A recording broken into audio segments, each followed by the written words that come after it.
Hello, Wilco. Oh, hello, Dan. How are you doing? I'm doing great. How are you today? I am very fine. Are you ready to talk about some sharks? I am. Welcome to episode 18, where we are going to 18 look at Chinese monster movies. No, specifically Chinese shark movies. shark movies. And There are some other monsters at the end, but they're mhm. still based on sharks and the connections to these three shark movies we're gonna watch, talk about most of them. Yeah, Now we've good. hand selected 3 out of a very wide pool of shark Yeah, movies to you're talk you're about right. tonight. But first, before we talk about sharks, and because the whole show will be, the next hour will be about sharks, um, Sharks. tell me about something that you watched during the week. Oh, okay. Well, I will say what I've been doing in the last 2 weeks. Well, Mhm. to start with today. Today I was the whole day in the studio because it was a movie we shot. We did line producing for last October, which called Reflections, and today was one of the audio days where we went through the entire movie to see how the director wanted to have his audio direction, and we even looked at some Oh. music cues. So it was a long day from what was it, 10 to 5 in the Oh. studio, going through every minute and just look at, oh, we want to have changes there, we want that and that and that, and then, hey, what do you think about this music? So it was a whole, creative endeavor today to start with. Besides that, what have I watched in my own time? Well, of course, I still want to talk about Texas Chainsaw Massacre, but you still haven't seen it, so we'll have to wait until you do. And Yeah. as soon as you're done that, probably my story is going to be obsolete and too old and it's Oh, out of sorry. date and nobody cares anymore. But anyway, I'm going to wait until that day. In the meantime, I also watched The Batman, The and Batman. I must tell you, I guess it's called The Batman, The Mhm. Batman, and you haven't seen it either. But I'm not going to care about that today, because the thing is, The Batman, oh my god, it's what everybody was waiting for. It's the biggest movie ever. It makes so much money, and everybody that talks about the Batman says, "Oh, it's so fucking good. It's so great. It's a cinematic masterpiece. It's I hated it. I thought it sucked. I thought it was a piece of shit. Oh my god, the first hour it bored me to tears because it's so fucking slow. It's like, and the whole movie's like a 90s movie. It's like I'm watching Dawson's Creek again in the fucking 90s. It's so emo, it's ridiculous. And I like emo stuff, but I thought this was fucking retardedly emo. Wow. And the fact that it was so slow, like a movie from the 70s, and then when the movie started, I didn't give a damn about all the revelations. I didn't care about all the directions it took. I thought it was so I even lost my voice trying to say shit, but my voice couldn't say it. However, this is the thing. The Batman, it is so realistic. It is so down to earth. The reason why everybody loves it, that I realized how dumb it is to be Batman. Hey? Like how stupid it is to walk around with a Batman uniform while nobody else does it, and you walk around like a, well, mentally ill person just solving riddles left and right like a retard. I'm sorry, that's the word I have to repeat Wow. because Are this we the still thing. on YouTube? Are we still live? Yeah, we're Yeah, we're still still live. on YouTube. I hope. If not, people will hate us because I'm being negative about the Batman. But the thing is, I will summarize this story for you. This Yes. story is about a older cop. His name is Gordon, and he has this, again, retarded nephew who is very good at solving riddles because he's a little simple, but he's very smart. He's intelligent, like Rain Man. But he also has a quirk because he wears a bat outfit because he's a little weird. He's like the village idiot, and they bring him everywhere trying to solve cases of this new guy, this villain called the Riddler. But luckily, his very smart but mentally challenged nephew who wears a bat suit for no reason, everybody is just ignoring him. It's like he's very good at riddles. So this old man Gordon brings his retarded nephew to work to solve the mysteries. That is the Batman. It makes, I mean, I'm sorry, but the movie is so realistic and so emo based that I really thought, wow, comics are for children, and this doesn't work. It makes Uh, no sense for a grown man in a bat uniform to walk around and to, you know what? In the entire movie, they also just treat him like the village idiot. That's that guy is the It's Officer village idiot. Doofy from Scary Movie. Officer Doofy from Scary Movie. He's exactly. But then he's the Rain Man version of that, who wears a bat suit and he's very smart and knows how to without thinking solve a riddle, because he's like Rain Man. It's like you throw matches on the ground and he's like, oh, 2,200, 300. He knows immediately how many there are because he's kind of like special in that way. He's also so special. He's cosplaying the entire movie, and also he's the only one. And you know what the worst thing was? And actually, it already pissed me off before I went to see this movie that it's fucking 3 hours long. You actually paid for it. I paid for it. I went to the theater. I sat there for 3 hours long. And in the first hour, so many people walked out. And I looked at my partner. I said, I understand, because this sucks. And then I still sat there 2 hours long, hoping it got better. But it didn't. It just got more and more ridiculous. And more I was watching at this grown man with a bat uniform that was kind of slightly overly emotional for no reason, for something that happened 20 years ago. Was like, hello, get over it. And for some reason he was I was just like, yeah, you know what? It doesn't work. A guy wearing a bat suit in this era, so realistic. You made me realize it is ridiculous and it's for children and it doesn't work as an adult thing. I'm sorry, Dan, you want to speak? Okay. No, I'm just curious. Wasn't Batman supposed to be Bruce Wayne, the son of rich people? Since when was he the son of a police officer? Yes, that is. And actually, that is even a point that is used against him. Because at the end, the Riddler seems to be a poor person that grew up with rats eating his hands. And he even says that I lost everything, but you also lost everything. That's why we're connected. We're both orphans, you and I. However, you grew up in a big mansion with a lot of money. So your misery means nothing. I am the only victim because I had no money and rats ate my hand. That's kind of the message of the story, as in, fuck capitalism, fuck people with money. And you, Bruce Wayne, even if your parents are killed and you have a shitload emo life, it doesn't mean anything because you're rich. Yeah. So you just saved me 3 hours and I very much appreciate it. Exactly. I do have to say one thing, Dan. I'm sorry, but your mic's not on. Oh, not again. You're still, you're on the webcam. You're not on your mic. Bugger pants. Well, let's get that fixed. But I thought I should say that before we talk about sharks and me and this, rather, I call that embarrassing rant about the Batman. It's rather embarrassing. Well, maybe I will look back at it 10 years later when I saw the Batman again and I thought, hey, you know what? This movie's pretty good. And then I go back to this and I'm like, oh, shit. So, but yeah. So long story short, me and my partner both, we didn't like the movie. Also, we're not the only one. So we don't understand where all this positive reaction comes from. I don't understand where all these good reviews come from, because in our theater, everybody walked. Yes, you're good. That's it. Oh. But when we left the theater, everyone was depressed. All right, let's move on from Batman, because let me now finish. I'm getting depressed hearing about it. So okay, this is the thing, right? This movie, 3 hours long, and I'm going to tell you something that's very significant. The lights went on. Everybody walked away depressed. As in, nobody was talking about, oh, how cool. Nobody was exciting. Everybody walked away like they just saw a funeral.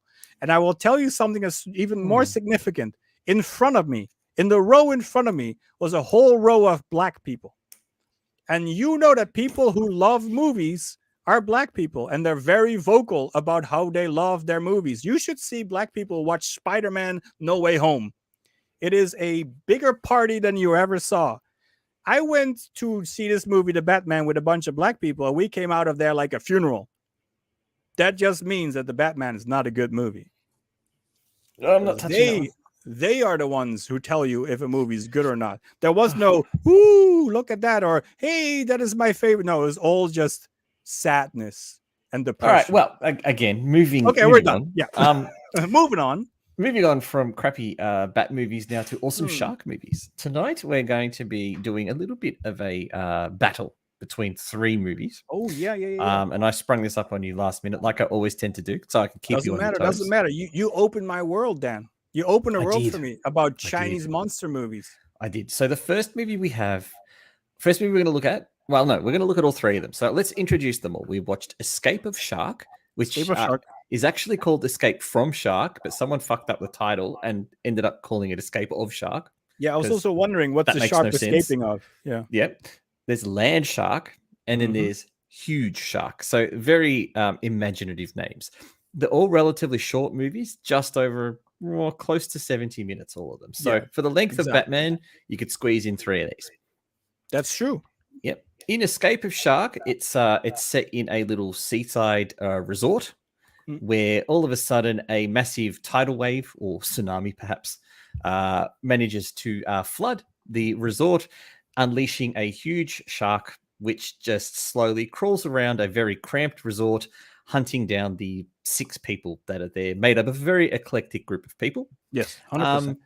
In Land Shark, we have a genetically modified shark. Now, I can't remember off the top of my head what it's modified with. Do you remember what they mixed it with? Yeah. Earthworm. Earthworm, that's it. A shark and an earthworm matched together that gets unleashed by accident onto a poor city, a poor little city nearby, and it causes a little bit of trouble, just a little bit of trouble. And Huge Shark is probably the one out of all of them that makes very little sense. Is just about 4 people on a yacht with a huge shark who likes to stalk them. Yeah, which quickly turns into one person for the rest of the movie. Exactly. That was actually very curious about that. Creatively wise, there's nothing really new in any of these movies. They're very simple. They're very much made for popcorn streaming. So while we talk about these, I'm going to play some videos in the background, which are videos that I've prepared for reviews on the channel. So there'll be no sound. They'll just be playing in the background. So people who are watching the replay will kind of get an understanding of what the movies are. So the first thing we're going to talk about is called Round 1, The Better Shark. The Better Shark. Oh, that's difficult. Better Shark. That's difficult, Dan. That's difficult because the Better Shark. The Better Shark. Let me see. That's a tie, I think. That's for me a tie between Escape of Shark and Huge Shark, because Huge Shark is pretty perseverant, but the VFX for all the sharks are pretty shit. So it's very hard to see which one is better. Which one? Okay, first to you, Dan. Which one do you think is the better shark? So, I think Escape of Shark. 2 Dans now, like. Yes, unfortunately, we're going to see 2 Dans. Unfortunately, I think the Escape of Shark is a very normal shark. I don't think it's a very special shark at all.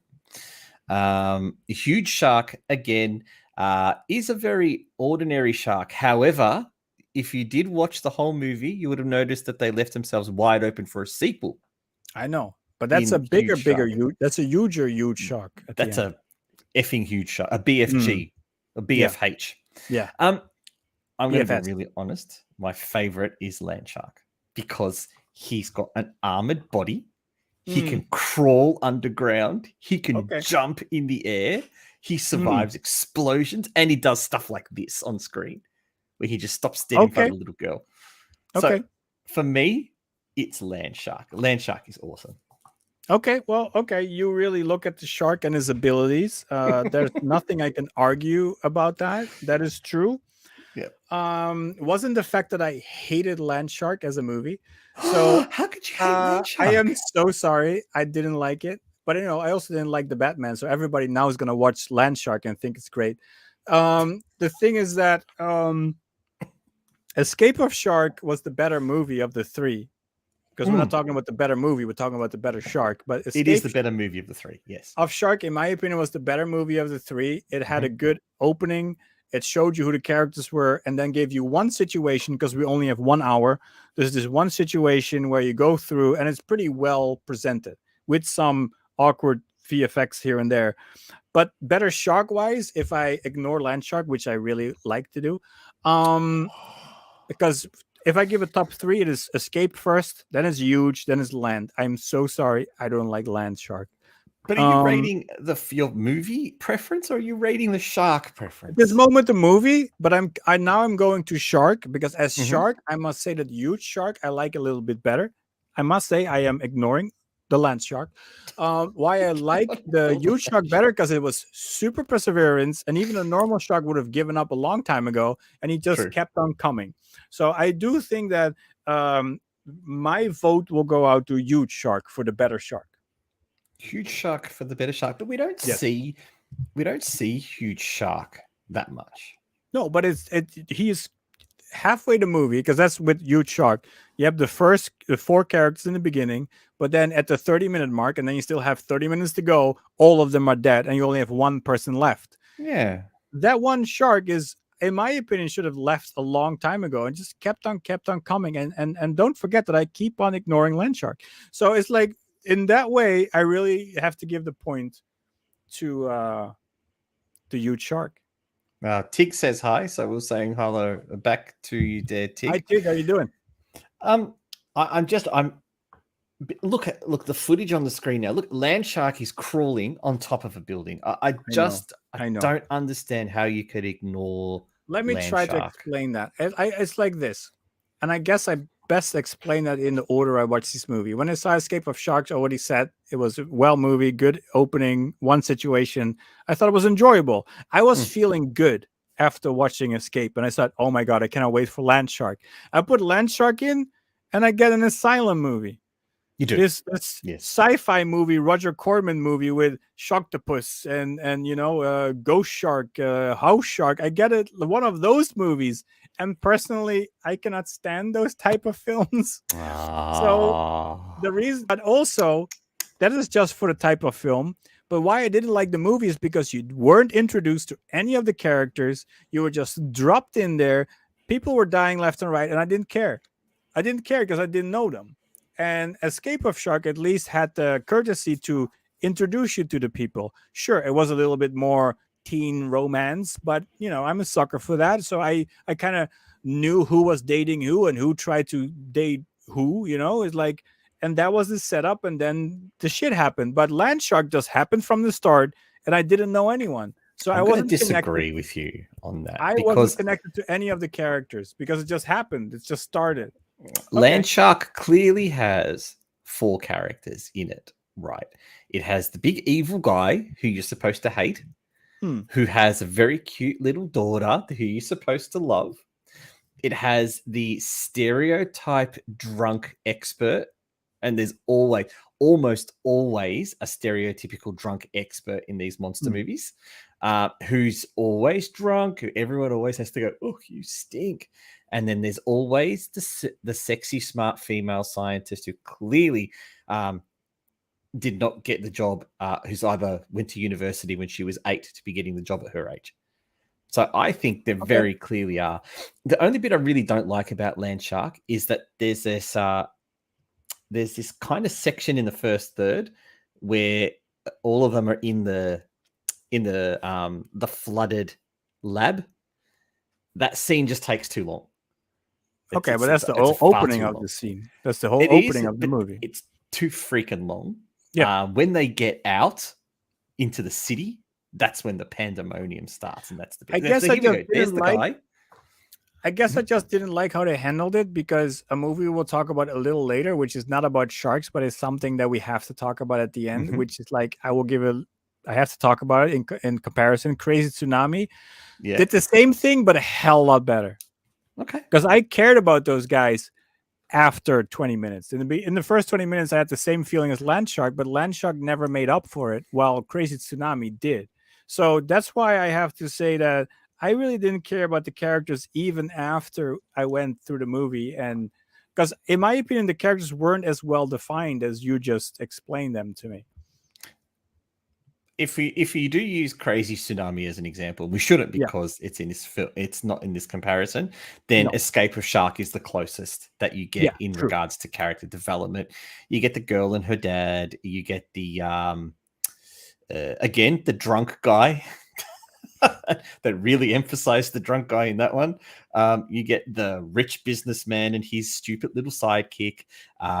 You get the what is it? The there's an influencer or something like that, I think, in it. It's been a little while since I've seen Escape of Shark. And then there is There's those no influencer in there.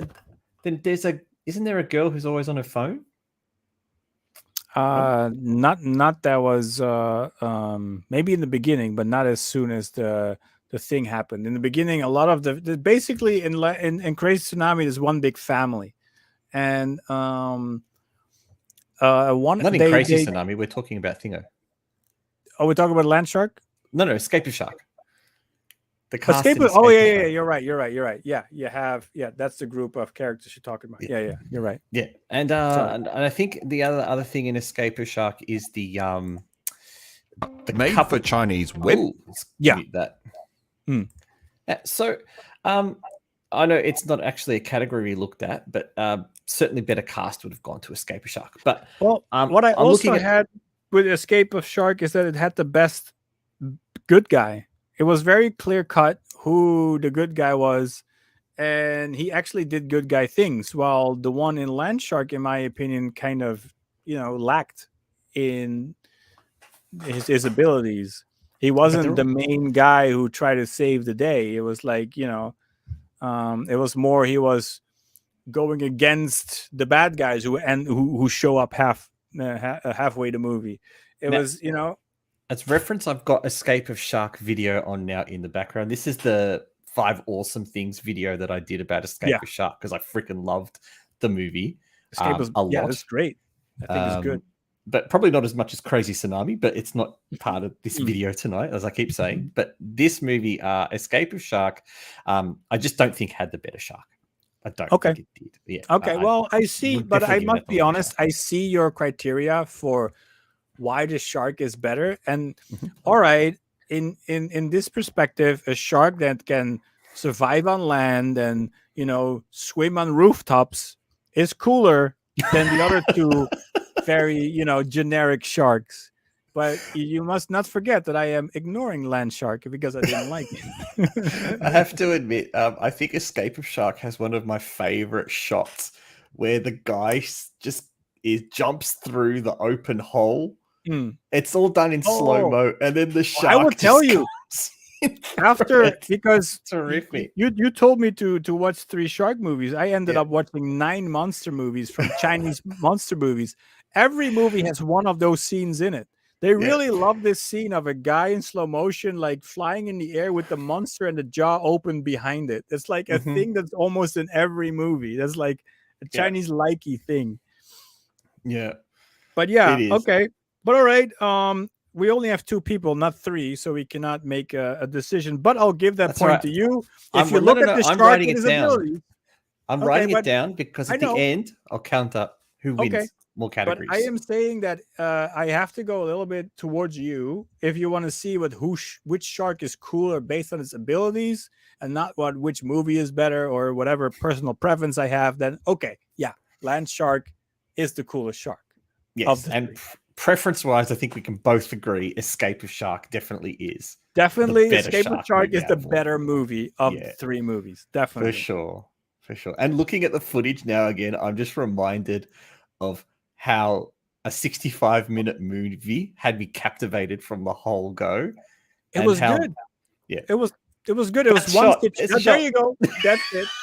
But it's one situation.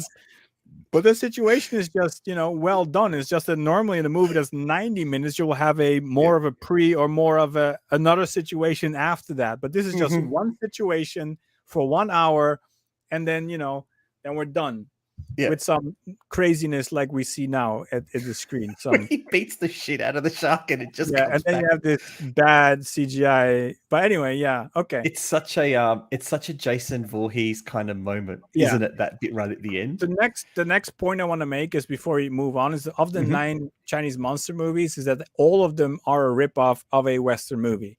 So Escape of Shark is the best one of the 3 that we watched today with Escape of Shark, Huge Shark, and Land Shark. But this one is really based on the movie Bait, from one of the directors of Final Destination of about again a tsunami and then a shark and then ironically Bait was about a shark in a what was it, convenience store? Convenience store, a supermarket. Yeah, and here that in Australia. happened in Crazy Tsunami. So more movies are based on that. But it also seems that Crazy Tsunami, there is a movie like that in the West with the girl Crawl. Crawl. Yeah, the one. Yeah, the one starring the girl who's now what is her name? Claire in Resident Evil, the new movie. Yes, that that's actress. Her. Yeah, that actress was in the lead in Crawl. If that was the name, I'll take your word for it. It is I'm Crawl. sure I love right. that film too. Yeah, well, that is Crazy Tsunami. I mean, not with how the characters are evolved, but in how the movie's presented with this tsunami or a flood, and then there's a crocodile on the loose. Oh wait, did you see that? I'm sorry, I was a little bit distracted. Of course, by you should be screen because... Okay, so to wrap up round one, the better shark. Wilco says escape a shark. Dan says land shark. So we have 1 point for each movie. Okay, that's fine. That's fine. We can do that.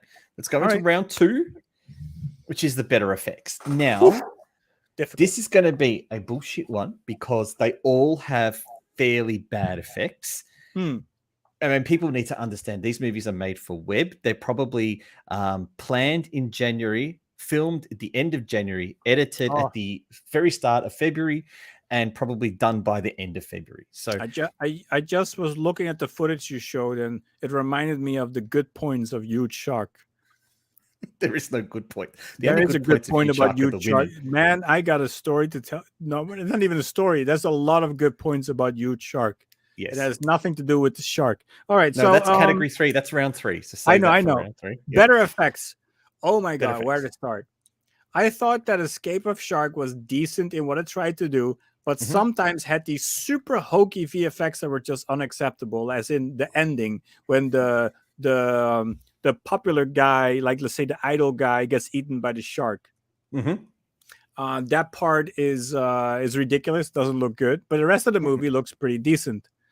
Land Shark is like an asylum movie, although I must say the shark looked a little better than most asylum movies, so I have to give him that.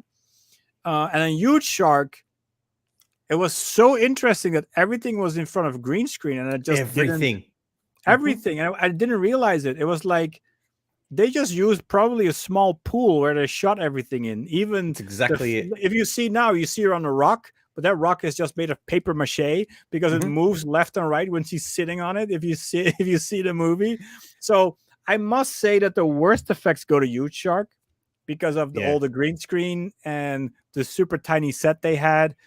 Now, did you watch? Sorry to interrupt you. Did you? Yeah, I know it wasn't part of our lineup, but you also watched Horror Shark. Is that correct? I did. Now, at the end of Horror Shark is a making of where you can clearly see it's all a soundstage. Well, I already saw that while watching the movie. Well, sure, but Horror Shark we'll talk about later. It's not in this list, and I must say that Horror Shark of the 4 movies is the most horrible. Absolutely, the worst. That's obviously the most horrible.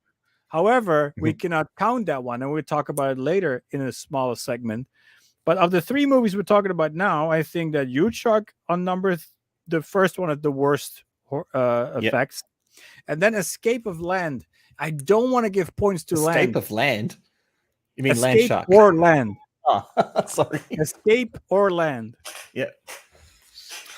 The thing is that Escape was realistic. Land was crazy. So okay, I'm sorry. Escape. I have to give it to Escape because Escape at least gave it a realism, and I believed the story. While Land was an asylum type movie, and even if the effects were better than Asylum, because it wasn't that type of movie, I kind of couldn't believe what I saw. So I have to give it to Escape.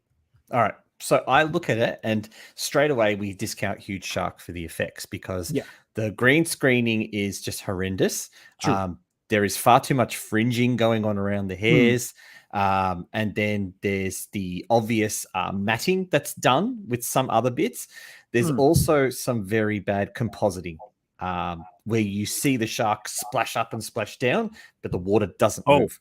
But the shark in general, the Chinese, and I saw more shark movies, the Chinese do not know how to make a shark jump out of water realistically. I haven't seen it. That is true. Now, land shark is a mixed bag for me because while I think the shark looks terrific, there are some very poor effects. So it's a good model. The shark is a good model. I have to give it that. Look, when the shark is emulating the earthworm and digging through the soil, that soil effect looks terrible because it doesn't affect everything around it. Like they've never bothered to show any foliage moving. It's just like we're just sticking it over the top. True. But little things like that actually do affect me. It makes me appreciate a big budget American horror movie who does that properly, that thinks about things like this. We're looking here at Huge Shark where they've even composited the fish over the top of the shot. They're not even in the shot. Escape of Shark. Look, the duplicated water patterns. How do you not see that in post-production? Well, to be honest, I haven't seen it while watching the movie. I was just very distracted by that. Every background was not real. It was all green screen. I was kind of so surprised by it that I kind of was in awe of the fact that this was all probably filmed in a small tub, that I didn't saw the patterns in the water itself. Well, again, one of those close, there's so many of these slow motion moments with people just flying in the air, and again, I'm reminded by why I like Huge Shark.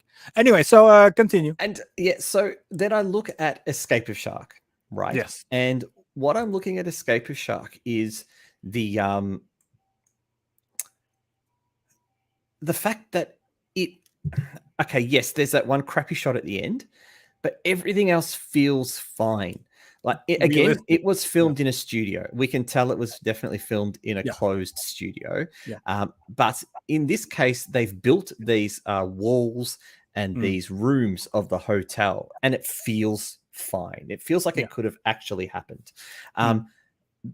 When the shark breaks through the wall, it's clear that they've broken the wall beforehand. They haven't just used a clean wall and then hope to God that the compositing artist matches all of the dots up correctly. Like they've shown all that stuff. So they've put a lot of thought into it. Now, I don't know where they bought the shark model from. They might have just gone off one of those 3D websites and bought the model of shark for $50 because it actually looks pretty decent.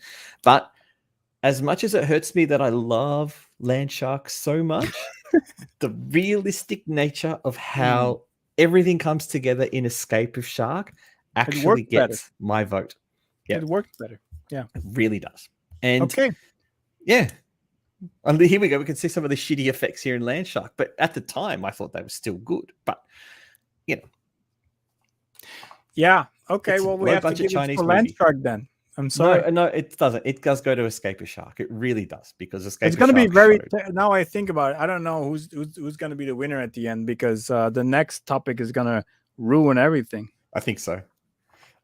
Now this is where we apologize to anyone who's not the same wavelength as Wilco and I, but yes, this movie clearly knows what its audience wants, yes, and it is made for a very particular audience. Yes. And that is an audience that likes to look at women in very skimpy clothes. Yeah, or just women in general, like women in general. Women. Yes. So every movie so a little trigger warning for people who do not like women or who are not white, cis, heterosexual males. That's correct. Yes. This is for the toxic masculine dirty people out there who are straight male and who appreciate beautiful women. We're going to talk about that at this moment. So if you don't like that kind of stuff, then please tune out. Don't cancel us. We're just people of flesh and blood and we like women. That is true. I am sorry, but God loves us. So the thing is that let's talk about our next topic. Best women. So the obvious thing that all three of these movies go for, well, actually not so much Escape of Shark, but definitely Land Shark, and Huge Shark go for a professional female who's extremely young, right? Escape of Shark has something very similar. She's still a professional female, but it's in a different environment in that particular movie. But the one thing is obvious between all three is they're all rather young and they're all rather attractive. Now, True. beauty is certainly in the eye of the beholder, and everyone likes different things, right? That is true. We cannot deny that. That is like my likey is not your likey. Anyone's likey is it's yeah, like you said, the eye of the beholder. Yeah, but I think we can both safely discount Landshark from this argument. Yes, I 100% agree that Landshark had no eye candy whatsoever, unless you look at the little girl. But then God doesn't love you anymore, and he shouldn't. And yeah, exactly. Let's delete that last 2 minutes. We're not even gonna take that movie in account. So Landshark is not counted in this, so it gets no more votes. Exactly. So you explain to me first your reasoning. Okay, well, let's talk about Escape of Shark. Why I liked Escape of Shark, because it's the first movie that you showed me. I was really enthusiastic with that movie because it had a nice story, a good situation, but also two very beautiful women in it. Absolutely. Well, actually, maybe three, but the ones that I gravitated towards, of course, the lead is gorgeous. Let's talk about the main love interest for the hero guy, let's say. But the one that I actually liked the best was Wen, the girl who got bitten. Girl. The smart girl who got bitten in the leg. Actually, that was the one that I personally thought was very endearing. The one who works out how to smash the concrete, yeah? You punch a hole here and you punch a hole here. But I do see, exactly. But then, then she couldn't move anymore because she was hit in the leg. But I do see the appeal of the main actress who was the love interest. And I do notice she played in the most movies. If you check her IMDb, she's the one who's pretty active in the Chinese movie industry, in the low budget industry. The other girl who played Wen, this is Wen. This was my favorite. She is not as active as I could see on IMDb, but that's maybe because IMDb is not up to date, or who knows? Maybe she's not that popular. Who knows? But it was one of my favorites when I watched the movie. But to be honest, there were three of them throughout the entire film. So of course, I look at the film. I'm not like, oh, women. I only look at the women. No, I look at the movie, but the women help. I mean, it does, give an extra. If you have beautiful pictures like this, come on, that's art. Isn't that beautiful what you just saw? I mean, that just helps with the enjoyment of watching the movie. And this opening was, by the way, what the fuck? The first movie I saw, and the opening is this marriage thing with this bride getting eaten by a shark. That's the first movie you show me, Dan. Establishes the trauma. Hey, look, I was an alcoholic. It was beautiful. I was in, but this alcoholic is the lead, and he's pretty cool. And she is pretty popular. It seems. I checked her out. She seems to be in a lot of movies. Yeah. But yeah, she it stays helps. in that cocktail dress for the whole fucking movie. Remember the last episode I complained about Scream and Texas Chainsaw Massacre not having beautiful women, or at least attractive, that the sex appeal was gone? Well, these movies brought it back. Now, what do you want me to do? I mean, of course, I'm going to gravitate to Chinese movies if they give me something that I want that the Western movies don't give me. What am I supposed to do? I'm just a guy of flesh and blood. I'm not a demon. But the thing is that, okay, that was Escape of Shark. That was what I had to say about that movie. But the one that wins it of all three is Huge Shark, because the lead actress of Huge Shark, for me, was just 100% sex appeal. Her the entire movie long. If you look at her, you think, well, good looking woman, but not too special. But if you watch this movie, and this movie is helping, because this movie, the entire movie long, is nothing more than ass shots. They're so good at the ass shots. I mean, look at this shot. I mean, it's just constantly she's wearing the same bikini the entire movie long, and it's this constant ass shots. Oh, this is a different shot. Don't want to talk about that. But every time she's swimming or when she's going through the water, it's always that ass is up. Every shot is ass shot. So the movie is also trying to let me know you should find this attractive. You should watch this movie because of this attractive lead lady. But also, I must say, this lead lady, okay, well, we're focusing on something else in your edit, Dan. But if we go to the lead lady who's in the middle here, who's swimming here with her ass shot, there you go, ass shot. She is actually quite cool and again, an ass shot, but she's actually quite cool as a character. And I felt while watching the movie that she could be kind of a Chinese Lara Croft. That's kind of what I felt watching Huge Shark. It was like watching a Chinese Lara Croft fighting a shark. And I could see if we would make a Chinese Lara Croft film that she would be in the lineup of a potential next ass shot, for a potential Chinese Lara Croft character, because she was kind of cool. She really had her demeanor going, and she's attractive, but she doesn't look too exaggeratedly attractive. But yes, she did her job, and she was, I was how you call that? I was impressed. Yes, I was impressed. That's the right word. But I just saw it said Huge Shark 2. What's that? No, if you watch my video, you see I make a joke because how she spends half of the movie by herself because all of her friends die. Yeah. I make a joke that she comes back in the sequel to get revenge against the shark. Okay. So that's called Shen's Revenge. I was very impressed by this actress, and I think she did a very good job.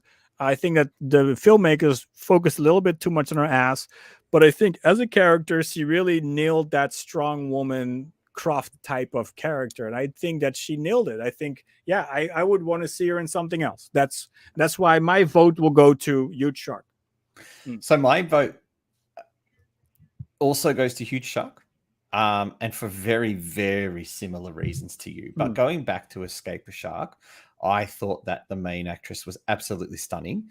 And True. I was very impressed that she wore that ridiculous cocktail dress throughout the entire film. Well, she had no choice. She had no choice, forced her. That is a hell of an effort, and she should be commended for doing that because she was wet most of the film. Let's do an official commandment. Let's do an official commandment. Yeah, and I think it towards the end she takes the shoes off, and I think she's even flaunting the fact that she's not even wearing shoes. But back to this. Now, I'm with you on this one. Now, we've got Dr. Shen. So this is the character that we both agree on. Now, at the start, we see that she's a yoga expert. She's a scuba diving expert. She's also the best surfer in this on this beach, and she just so happens to be a doctor. Yeah. So there's 4 absolutely amazing things, and then she just happens to be this drop-dead gorgeous woman who, again, is probably no older than 33, 34, 35. It doesn't make sense that such a young girl would be all those things. All those things, yes. Yeah. Now, in regards to who she is, I believe looking at her on Dolban, she is actually a model. Okay. So that would explain why she's very good with her angles. She knows that she can just poke her butt out slightly and it looks a lot better.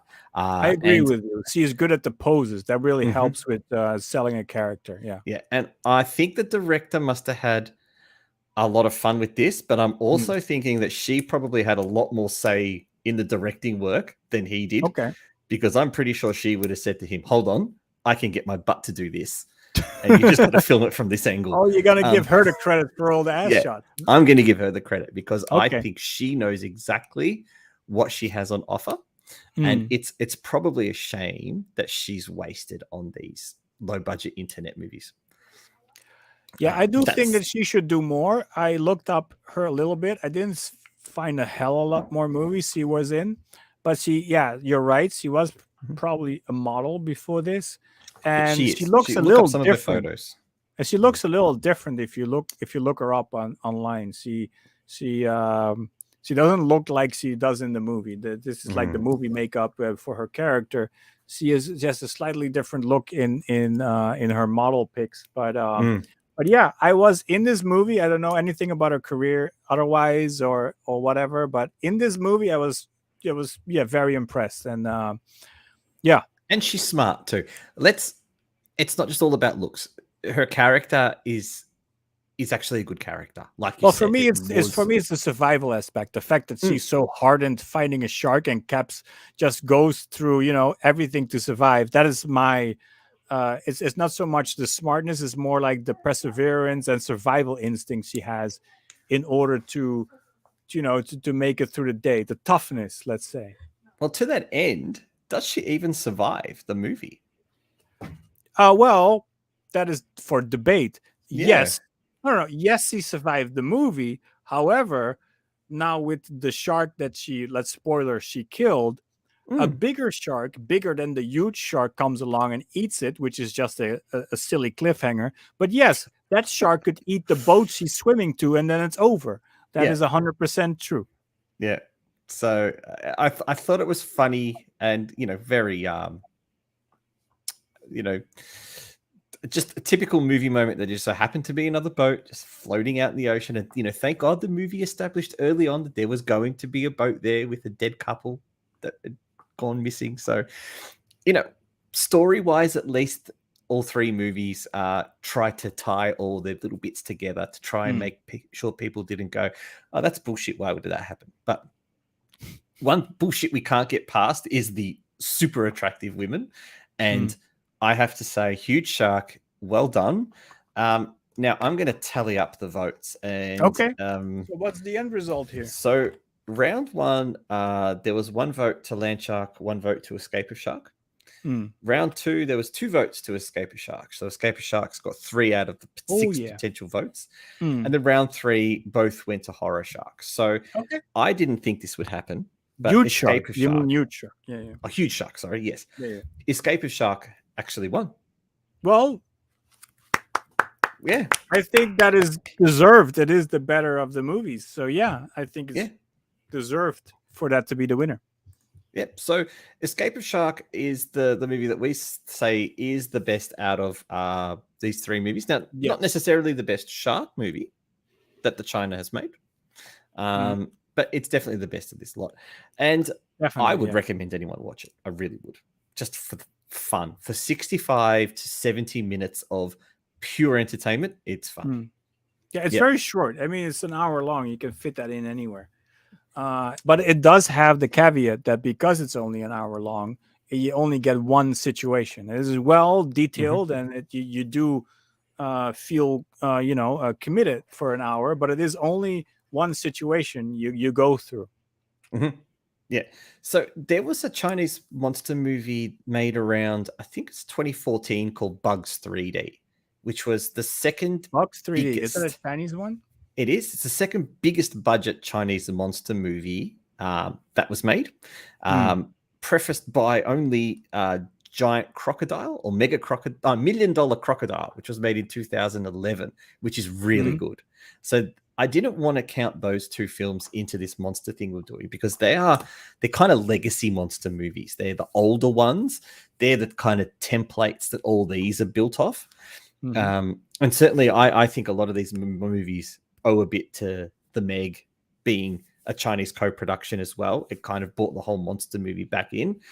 And another reason that I think monster movies are so popular in China is because unlike horror movies, where they have to be heavily regulated in what they can do and show, there seems to be no regulation with these monster movies. So they can seem to have ridiculous... because it's science. It's exactly it. Yeah, they can have ridiculous scenarios, and maybe they're forced to put a message in every now and then about, being rich is bad or take care of the environment. But essentially, the filmmakers look like they're having far more fun with these movies than the horror movies. And I must say that after watching 9 of them, it really feels like these directors just have to make a movie. Make a movie about snakes. Make a movie about sharks. Make a movie about this with sharks. And when they make those movies, they basically just decide to do whatever they want while making the movie. It's like they got a carte blanche to do whatever they want to do, because you have one that makes it a horror movie. You have another one that makes it like a next Jurassic World and becomes an adventure. Another one tries to make it dramatic, like goes super for the feels. Another one makes it totally like a comedy. A romantic movie even. There's one of them. So they just do whatever they want to do as long as that shark is in there, that snake's in there, and probably they have some other criteria they have to look at. But they get like a free, or like a carte blanche to do whatever they want to do. And that's really cool, I think. And talking about that is kind of the bridge to the next topic. Sure is. Which I want to do for the next 15 minutes before we round off. And we can talk about other things. This is like... after I watched Escape of Shark, I was happy. I was really, really happy. And then I watched Land Shark, and I was depressed. I was really, really depressed. Then I watched Huge Shark, but then again, it started with the first 20 minutes. It depressed me. But then everyone was dead 30 minutes later. I mean, after 30 minutes, and I was like, hey, wait a minute. I was invested again because sure, I saw the ass shots, I saw the strong woman, and I was intrigued. But the story-wise, halfway through, everyone was dead. I'm like, wait a minute, I still have more than half a movie to go. What's going to happen with this one woman? So I was intrigued again to know what the movie was going to do with this one survivor. I was already thinking Evil Dead 2, there was going to be other survivors and the shark's going to eat them, or there's going to be a boat saving her and then they're going to eat. I was already going, but no, it was only her. Half an hour long, the rest of the movie, just her fighting the shark. And that kind of got me into it again.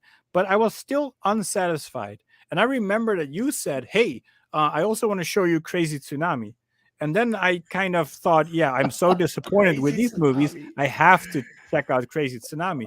But because I checked out Crazy Tsunami, I found other Chinese horror movies. And two, I want to include Crazy Tsunami, but I also want to include Snow Monster because there's sharks in that as well. So that's the connection right there. Snow Monster. There are snow sharks in that movie. And then there is something of, and I don't like the land shark, but I like the snow shark. And then we also have the movie Horror Shark. So I watched those.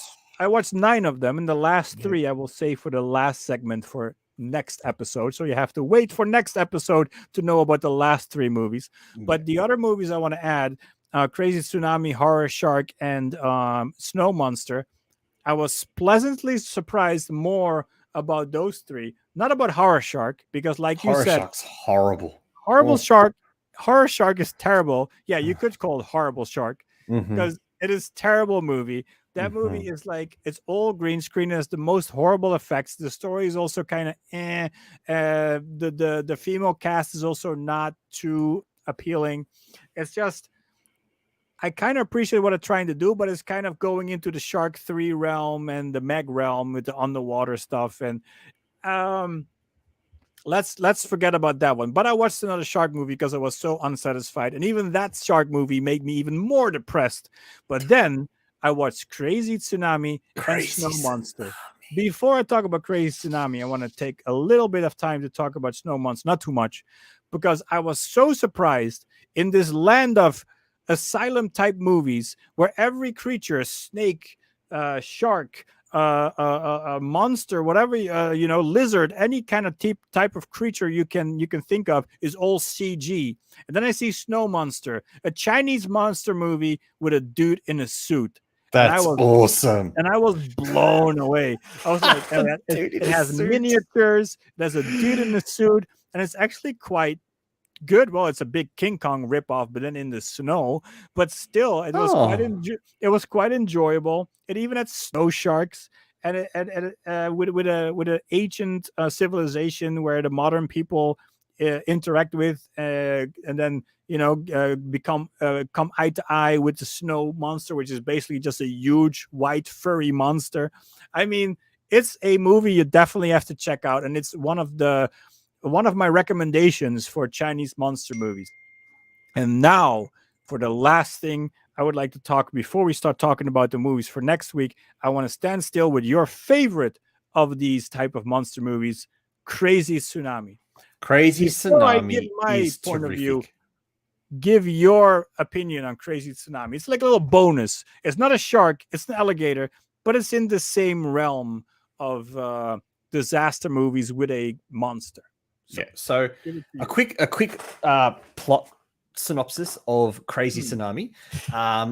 There's a little village that a property developer is trying to get hold of. And this property developer has asked this guy and this other guy to release a crocodile around the area to kind of scare the people off, right? However, at the same time, a massive tsunami hits the city, including the village, and the crocodile or the alligator, whatever it is, manages to get loose somehow and starts wading in the water. Now, unbeknownst to not unbeknownst to him, but this guy has a daughter, and she is kind of leading a little resistance in this little town, made up of a supermarket owner and a doctor, his pretty hot wife, and a guy with a disabled son, and there's two other characters as well. Anyway, so in the first kind of movie ripoff, which is Bait, they get stuck in a little supermarket with the barest of bare shelves and some of the best posters I've ever seen in a movie in it. And then once they manage to escape from this little supermarket, they get to the city in general, and that's when it turns into a bit of a crawl type movie. Now, at the same time, the bad guy and his sidekick, who's played by Daniela Wang, a very, very popular Chinese model and actress who was in Due West, Our Sex Journey, the movie where she flashes her very massive breasts, and also in a horror movie called Painted Skin, The Double Mask. Daniela Wang is in this film, and the rich businessman, of course, is very happy that this whole crocodile is about to destroy everything. He arranges a helicopter to be rescue the other guy, but in a fantastic scene of what would you call it, where the pilot has a self-realization that he's about to do something evil. They kind of rescue. Now, there are some great rescue scenes in the film. So when they traverse the wire across buildings and the guy realizes he needs to sacrifice himself, that is brilliant. The ending set in the sewer is very funny. I loved the ending, especially when the whole town then again turns on the bad guy in the press conference. Crazy Tsunami is a film that was made for fun. It was made by people who like to have fun, and it's for people who just want a ridiculous movie. Now, there is a great allegory in the film that I love, and it is the Chinese having a go at Thailand. So the movie is supposed to be set in Pattaya, because we see there's a huge sign that says Pattaya, but it's clearly filmed in a Chinese film studio. I think it's Qingdao, somewhere like that, where it's filmed.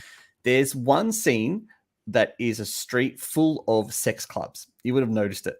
It happens in the first 8 minutes, and a huge tidal wave comes and washes everything away. And that was, to me, that was just a reference to washing away the filth of what was going on. So that was an act of God, if you absolutely. Now, religious episode. A lot of people are going to see Crazy Tsunami is Bait and Crawl put together. It's just a Chinese group of characters. The difference is these characters are very lovable. They're all fantastic. The doctor, his wife are just so good. Even the guy with the slow disabled son, they're all really good characters. I'm happy you named that, because I've been calling Batman a retard for 10 minutes. This one is disabled. I am happy that you know that I learned the word disabled. Because I have something for when you're done, I will say what I think, and I have to use the word disabled a lot. Well, I think there's one very big relationship in the movie that you and I both spotted that's very movie-like, but it's obvious that it happens, and that's the father and daughter who have the conflict. It's very Hollywood. They have a conflict, they have their differences, but they work together. And in the end, they reunite. And of course, there's that nice scene at the end where they're having a nice little dinner at the table. So to me, Crazy Tsunami is just a mini Hollywood monster movie, creature feature with heart, with a quarter of the budget, but all of the heart. Yeah. Although the family dinner at the end was a memory because everyone's dead. But oh, that's right. Yes, sorry. Yes, you're right. It is a memory. But the thing is that Crazy Tsunami, I watched it because I was so depressed with the movies you showed me that I thought, well, you said this was good. Let me check this one out just to have a full smorgasbord of everything, right? Yeah. Well, I started this movie, and the first 10 to 15 minutes, I had the same feeling I had with Land Shark. It was like, no really build up. It happened, and we're stuck with these people. And I was like, oh my God, I have to go through the convenience store. I have to go through all these things with these people I don't care about. But I have to tell you that this movie, like I said earlier, that all these filmmakers just basically do what they want to do. And they just, one makes it romantic, another one makes it adventure. And the guy who made Crazy Tsunami went for drama. He went for straight drama. And I must tell you, as a sucker for drama, which you will notice in other movies that I prefer, this guy won me over because of one character, and that was the disabled character. He's terrific. Yeah. I was so not involved in this movie, but at the moment they want to go from one roof to another roof, at that point I was like, yeah, they're gonna get killed, shark, blah blah blah. Everyone also got killed every minute, so I was like, yeah, who's next? And then they couldn't throw like a brick on the other side of the roof in order to get over, and then everybody was thinking next plan, and then this disabled guy very slowly walked towards it and is like, I'm gonna win, and he throws it on the other side with his crazy strength, which we know that disabled people can have if they focus on one point. And this guy just throws that rock on, I think it was a rock on a rope, on the other side of the roof, and then boom, nailed it. And he said, Dad, look, I won. And then he captured my heart. Yeah. Because although I was complaining in the beginning of this episode that I thought that Batman wasn't realistic, or at least it made me realize that it's not, having such a serious movie and this guy walking around with a bat suit is kind of ridiculous. It's kind of childish. It's why comics are for kids and not for adults. I do have a weak spot for disabled people. And it's not because they walk around and they act like Sheldon, like Batman did, but it's more like because these people have only one worldview. And he had such a strong connection with his father. And the fact that he doesn't know why things are happening, he just has his core emotions like scared or hurt or afraid. And the fact that he was so happy he threw that rock on the other side and that everybody could go on the other side. And then this movie, this Chinese movie, a monster movie, broke my heart while this father slapped this disabled kid in the face and saying, get over that rope. It's you go over the rope, I stay here. And he did everything he tried to do to make his disabled son go over the rope while he was scared, and basically treated it like a dog you wanted to go away, like, go away, dog, save yourself, I don't want you anymore. Basically this disabled character that just in the real life doesn't know why his father is hitting him. He has no idea about this worldview. He's just scared about the alligator, and he has to go over the rope, but he doesn't know why, because he doesn't understand the world or what's going on. And his father basically says, let's play a game. Let's see who wins, who gets over the rope faster. Father and the disabled son. Yep. That character, that Chinese character that plays that disabled character, broke my heart and basically saved this movie for me. Because after that, I was all into it. I was hooked. I was sitting on the edge of my seat, just like, I want to know how this ends.